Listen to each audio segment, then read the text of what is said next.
আসসালামু আলাইকুম প্রিয় দর্শক ও সম্মানিত মাছ চাষী ভাই ও বন্ধুগণ। তো ভিডিওতে এখন আপনারা দেখতে পাচ্ছেন অরিজিনাল দেশি শিং মাছের পোনা। তো এগুলো হচ্ছে 1500 থেকে 2000 লাইনের অরিজিনাল দেশি শিং মাছ। তবে এর থেকে বড় মাছও আমাদের কাছে এখন আপনারা পাবেন। তো এই দেশি শিং মাছগুলো গ্রেডিং করা মাছ। তো যে সকল খামারি ভাইরা আছেন অরিজিনাল দেশি শিং মাছের পোনা আমাদের কাছ থেকে ক্রয় করবেন, অবশ্যই যোগাযোগ করবেন।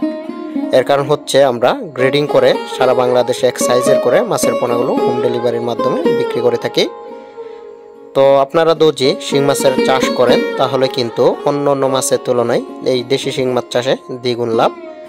তো দেশি শিং মাছ আপনারা কিন্তু মাত্র 7 থেকে 8 মাসের মধ্যে 15 থেকে 20টা কেজিতে আনতে পারবেন। আর যদি আপনারা 1 বছর পুকুরে দেশি শিং মাছ চাষ করেন তাহলে কিন্তু প্রতিটি শিং মাছের ওজন 100 গ্রাম হবে।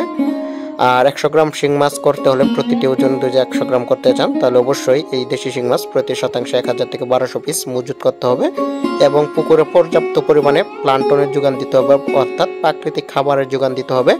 এবং এই দেশি শিং মাছকে 2 বেলা খাবার দিতে হবে এবং যেখান থেকে পোনা ক্রয় করবেন অবশ্যই যেন ভালো মানের পোনা ক্রয় করতে হবে এবং যাতে করে 80 থেকে 90% মাছ ফেমিল হয় সেদিকেও খেয়াল রেখে মাছের পোনা ক্রয় করতে হবে। মোট কথা হচ্ছে আপনি যদি শিং মাছ চাষে লাভবান হতে চান অন্য মাছের তুলনায় তাহলে অবশ্যই শিং মাছের পরিচর্যা করতে হবে অন্যরকম ভাবে। তো প্রতি 15 দিন পর পর অথবা 1 মাস পর পর জীবাণুনাশক পুকুরে প্রয়োগ করতে হবে, সার প্রয়োগ করতে হবে, খোল প্রয়োগ করতে হবে প্রাকৃতিক খাবার যোগানোর জন্য। তো যে সকল খামারি ভাইরা অরিজিনাল দেশি শিং মাছের পোনা ক্রয় করবেন অবশ্যই কিন্তু আমাদের সাথে যোগাযোগ করবেন। আমাদের কাছে এখন অ্যাভেলেবেল রয়েছে ওই দেশি শিং মাছের পোনাগুলো। তো 500 লাইনের পোনাও কিন্তু আমাদের কাছে রয়েছে, 1000 লাইনের পোনা রয়েছে, 2000 লাইনের পোনাও রয়েছে, পর্যাপ্ত পরিমাণে রয়েছে। তো যার যে সাইজের পোনা প্রয়োজন অবশ্যই যোগাযোগ করবেন। বায়োফ্লক ট্যাঙ্কের জন্য পোনা কিন্তু নিতে পারেন, তবে ট্যাঙ্কের জন্য খুবই উপযোগী মাছ এইগুলো। তো আপনারা যারা আগ্রহী আছেন অবশ্যই নিতে পারেন। তো ভিডিওটি দেখার জন্য সকল খামারি ভাইদেরকে অসংখ্য ধন্যবাদ।